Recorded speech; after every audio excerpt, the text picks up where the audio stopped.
I am back with chapter 8, that is controlling. Controlling क्या है? Controlling is an important concept and process of management. We have already studied 5 M's of management, that is planning, organizing, staffing, directing and controlling. जिनमें से 4 हम पढ़ चुके हैं, 5th हम अभी पढ़ रहे हैं. तो कंट्रोलिंग क्या है? मैनेजमेंट का एक इम्पोर्टेंट कॉन्सेप्ट, उसकी एक इम्पोर्टेंट प्रोसेस है. For what? Which means to check performance. Controlling क्या प्रोसेस है? जिससे हम हमारी परफॉर्मेंस को चेक कर सकते हैं. To keep proper watch on the desired use of inputs. जो भी हम इनपुट लगा रहे हैं उसका जो डिजायर्ड यूज है वो हो रहा है कि नहीं हो रहा है, ये देखना. Assets, functions and process and quality of output, कि जितना भी हमने इनपुट लगाया उसके बाद उसकी प्रोसेस क्या हो रही है, उसके फंक्शंस क्या हो रहे हैं, हमें डिजायर्ड आउटपुट मिल रहा है कि नहीं मिल रहा है.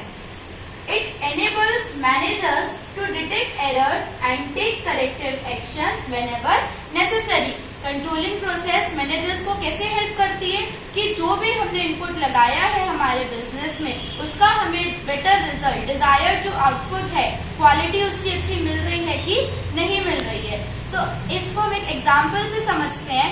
मान लीजिए कि हम कोई भी एक दीवार बना रहे थे. वो दीवार को बनाने के लिए हमें 1000 ब्रिक्स, 1000 ईंटों की जरूरत थी. तो क्या हुआ, जो हमारा लेबर बना रहा था दीवार, 900 ब्रिक्स हुए और उसने हमसे बोला कि सर हमें 100 ब्रिक्स की और जरूरत है. तो अब दीवार बनाने के लिए तो हमें 1000 ब्रिक्स चाहिए थे, यूज कितने हुए? 900. अभी हमें 100 ब्रिक्स और चाहिए. तो ये देखना कि जो हमारा डिजायर्ड आउटपुट था, जितना भी हमने इनपुट लगाया था, मीन्स 1000 ब्रिक्स लगाया था किसी दीवार को बनाने के लिए, तो जो हमारा जो 100 ब्रिक्स का मिसयूज हुआ है उसको देखना कि वो कैसे हुआ है, उसको डिटेक्ट करना कि उसका रीजन क्या था और करेक्टिव मेजर्स लेना. हम हमारे लेबर को बोलेंगे कि आपने इसको यहाँ पे मिसयूज किया है. तो कंट्रोलिंग क्या प्रोसेस है? मैनेजमेंट का 5th फंक्शन है कंट्रोलिंग. और सबसे इम्पोर्टेंट कॉन्सेप्ट है ये कि हमने जो इनपुट लगाया है उसमें देखना डिजायर्ड आउटपुट हमको रिसीव हो रहा है कि नहीं हो रहा है. Let's see some definition. So the first definition is according to Philip Kotter. इन्होंने हमें कंट्रोलिंग क्या है बताया था. Controlling is the process of taking steps to bring actual results and desired results closer together. Philip Kotter ने हमें क्या बताया था कंट्रोलिंग की डेफिनेशन.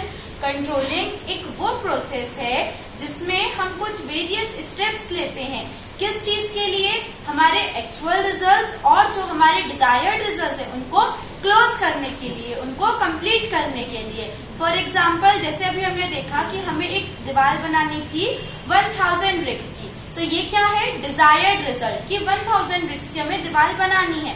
और एक्चुअल रिजल्ट क्या है कि 900 ब्रिक्स की अभी तक दीवार बनी है. तो इन दोनों को क्लोज करना, मतलब जो हमारा एक्चुअल रिजल्ट है अभी कितना वर्क हुआ है और जो डिजायर्ड रिजल्ट है कितना वर्क होना चाहिए था. तो इन दोनों के बीच की जो प्रोसेस है, जो हम कुछ स्टेप्स लेते हैं, वो प्रोसेस क्या कहलाती है? Controlling. According to Haynes and Massie, controlling is any process that guides activity towards some predetermined goal. Controlling क्या है? हेनीस मैसी ने हमें क्या बताया? कंट्रोलिंग एक वो प्रोसेस है जो हमारे प्री डिटरमाइंड गोल को अचीव करने के लिए हमें गाइडेंस प्रोवाइड करती है. हमारे वर्क परफॉर्मेंस के लिए जो हमें गाइड करती है वो प्रोसेस क्या कहलाती है? कंट्रोलिंग. अब हम देखते हैं इसकी कुछ characteristics. Now these are the characteristics and importance of controlling. तो सबसे फर्स्ट कैरेक्टरिस्टिक कंट्रोलिंग का क्या होता है? Primary function. मैनेजमेंट के 5 फंक्शंस होते हैं. हमने पार्ट 1 में देखा था चैप्टर फर्स्ट में कि 2 पार्ट्स में फंक्शंस डिवाइडेड होते हैं. First primary and the next is secondary. तो जो हमने प्राइमरी फंक्शंस देखे थे उसमें सबसे 5th फंक्शन कौन सा होता है? कंट्रोलिंग. तो it is a primary function of management. Next, continuous activity. Controlling क्या है? कंटिन्यूसली होती है। हम किसी भी वर्क को अगर परफॉर्म कर रहे हैं, हमारे लेबर्स हमारे वर्कर्स के ऊपर हम कंटिन्यूस वॉच रखते हैं, उनको देखते रहते हैं कि वो काम अच्छे से परफॉर्म कर रहे हैं कि नहीं कर रहे हैं, क्योंकि अगर हमने कहीं पे भी ये वॉच को हटाया, देखना हटा दिया तो हमारा काम पूरा गड़बड़ हो जाएगा। तो it is an continuous activity. Next, dynamic activity. Dynamic means you all know that is changeable. Dynamic का मतलब क्या होता है? चेंजेबल। जो भी हमारा वर्क परफॉर्मेंस है, जो भी हमारा वर्क हम परफॉर्म करने वाले हैं, वो हमेशा तो सेम रहेगा नहीं। हमने कभी इसमें एग्जांपल लिया है एक दीवार बनाना। मान लीजिए हमने एक दीवार बनाई, उसके बाद हमें कहीं और कंस्ट्रक्शन का काम करना है, हमने दूसरी दीवार बनाई, तो वहां पे भी कंट्रोलिंग होगी और यहाँ पे भी कंट्रोलिंग होगी। वहां पे कुछ अलग दीवार बन रही थी, यहाँ पे हो सकता है 1000 के ऊपर की ब्रिक्स की दीवार बने, तो चेंजेबल होता है। कंट्रोलिंग क्या होती है? चेंजेबल होती है, क्योंकि हमारे जो डे टू डे वर्क्स होते हैं वो हमेशा सेम नहीं होते हैं। Next, comparison activity. कंपैरिजन कैसे? हम किन चीजों में कंपेयर करते हैं? जो एक्चुअल रिजल्ट है और जो हमारे डिजायर्ड रिजल्ट है, उन दोनों के बीच में कंपैरिजन करते हैं कि हमें क्या चाहिए था और अभी क्या हुआ है। So it is a comparison activity. Next is feedback. Controlling में हम क्या देते हैं? हमारा फीडबैक देते हैं। कंट्रोल कर रहे हैं हम हमारे लेबर को, तो हम उसे बताते हैं कि ये काम इस तरीके से नहीं, ऐसे होना चाहिए था। तो फीडबैक देना मतलब कि जो भी वो वर्क को परफॉर्म कर रहे हैं, उनपे उनको रिजल्ट बताना कि ये सही हो रहा है कि नहीं हो रहा है, अपनी राय देना। तो कंट्रोलिंग में क्या होता है? हम फीडबैक भी देते हैं। And the next and the last is managerial necessity. Managerial necessity कैसे है? किसी भी वर्क को परफॉर्म करने के लिए मैनेजमेंट की जरूरत होती है।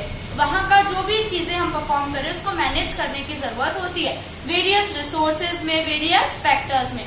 तो मैनेजमेंट कौन करता है? हमारा मैनेजर। तो मैनेजर जो हमारा वर्क कर रहा है मैनेजमेंट का, तो उसके लिए कंट्रोलिंग एक इम्पोर्टेंट फंक्शन कैसे है? क्योंकि अगर वो जब तक कंट्रोल नहीं करेगा तो हमें पता नहीं चलेगा कि हमारा वर्क क्या हो रहा है, कैसे परफॉर्म हो रहा है। तो it is a managerial necessity.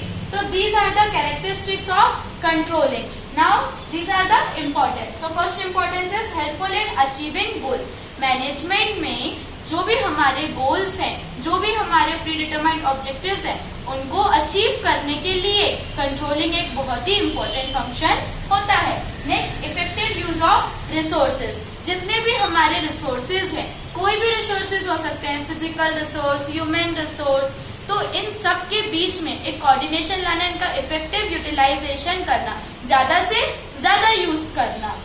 Next, keeps the workers alert and active. जो भी हमारे वर्कर हैं, अगर हम रेगुलर कंटिन्यूस कंट्रोल उन पे रखेंगे तो जो हमारे वर्कर्स हैं वो क्या हो जाएंगे? अलर्ट हो जाएंगे कि नहीं, हमारा मालिक या हमारे सर, मैनेजर हमारे ऊपर वॉच रखते हैं, वो देखते हैं कि हम काम को किस तरीके से परफॉर्म कर रहे हैं, तो वो वर्क परफॉर्म करने के लिए अलर्ट भी रहेंगे और प्लस एक्टिव भी हो जाएंगे।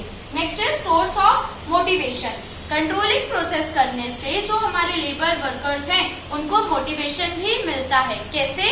मान लीजिए अगर जैसे आप कोई मैथ्स का सॉल्यूशन सॉल्व कर रहे थे, तो आपने कहीं पे भी जैसे आपने सॉल्व किया, कहीं पे अटक गए, तो आप क्या करेंगे? वहां पे बंद करके रख देते हैं। काफी स्टूडेंट्स की ऐसी मेंटालिटी होती है कि यार ये मुझसे बन नहीं रहा है, तो अब हम इसे बंद कर देते हैं, हम कोई दूसरा अभी सब्जेक्ट उठा लेते हैं, उसको कर लेते हैं। अधिकतर बच्चे वैसे भी मैथ से डरते हैं, तो क्या किया हमने? अभी इसको रख दिया कि हम कुछ और करते हैं। आपके यहाँ पे अगर आपका कोई एल्डर ब्रदर है या सिस्टर है या आपके टीचर्स हैं, वो आपको गाइड करते हैं, कंट्रोल करते हैं। आपने उनसे शेयर किया कि सर हमसे ये क्वेश्चन नहीं बन रहा है, तो उन्होंने आपको बताया, उन्होंने देखा कि आपके मिस्टेक कहाँ है, करेक्टिव मेजर्स लिए जहाँ पे नेसेसरी थे कि इसको ऐसे नहीं बेटा, आप ऐसे परफॉर्म करो। तो क्या हुआ? आपके अंदर एक मोटिवेशन आया कि हाँ यार, यहाँ पे मैंने गलती की थी, अब मैं इसको नेक्स्ट टाइम ऐसा गलती नहीं करूंगी या नहीं करूंगा। तो आपके अंदर एक मोटिवेशन पावर भी इंक्रीज होती है। किस चीज से? कंट्रोलिंग प्रोसेस से।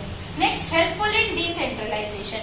Decentralisation we have already studied. क्या होता है डिसेंट्रलाइजेशन का मतलब? जो अथॉरिटी जिसके लायक है उसको सौंपना, मतलब कि जिसका काम है, जिस लायक जो पर्सन है उसको वो काम सौंपना। तो डिसेंट्रलाइजेशन में भी कंट्रोलिंग प्रोसेस कैसे हेल्पफुल होती है कि हमारे यहाँ पे जो वर्कर्स थे, कुछ एम्प्लॉइज थे, वो काम कर रहे थे, हमने उनको अपना अपना वर्क अथॉरिटी दे दी। हो सकता है कि किसी वर्क को परफॉर्म करने में कोई वर्कर, कोई एम्प्लॉय खड़ा ना उतरे, तो हम क्या करेंगे? हमें पता चल जाएगा कि ये वर्कर इस काम को अच्छे से परफॉर्म नहीं कर पाता है, तो नेक्स्ट टाइम हम क्या करेंगे, उसको कुछ दूसरा वर्क दे देंगे और जो वो वर्क परफॉर्म कर रहा था वो हम किसी और को दे देंगे। तो ये सिर्फ किस प्रोसेस से हुआ, कंट्रोलिंग प्रोसेस से। तो स्टूडेंट्स ये सारे थे इसके इम्पोर्टेंस। इस पार्ट को हम यहीं पे कंप्लीट करते हैं। आप इसके अच्छे तरीके से एक नोट्स बनाइए और रेगुलर स्टडी करते रहिए प्लीज, तो ताकि आपको बोर्ड एग्जामिनेशन के टाइम पे डिफिकल्टी ना हो। Thank you for watching my videos.